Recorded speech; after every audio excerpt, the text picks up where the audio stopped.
My name is Lily Mott, and I am the founding director of Be the Change Media Network, a youth-led podcast network that amplifies the voices of young people around the world. Our mission might sound simple, and maybe even something you'd expect to be common by now, but unfortunately, it is not.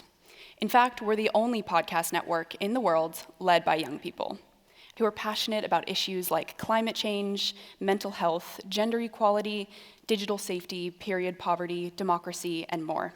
I even featured a few guests who might be familiar to those of you who are CMC veterans: former CMC changemakers Bethany Hanley, Connor Warren, Elijah Mackenzie Jackson, and Zakiya Kaji.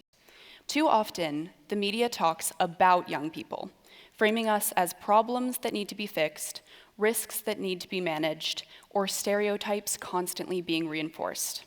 But what if you stopped talking about young people and started talking with us?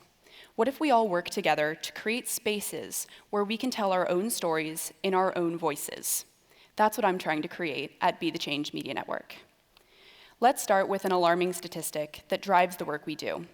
Research from NACRO, released in November 2024, found that media coverage of young people under the age of 25 is twice as likely to be negative than it is to be positive. In the negative coverage, young people were portrayed as lazy, weak, selfish, and dangerous. And yet, only 21% of the stories about young people actually include young people's voices. Think about that. The media shapes how society views young people, but most of the time, it does so without even talking to us.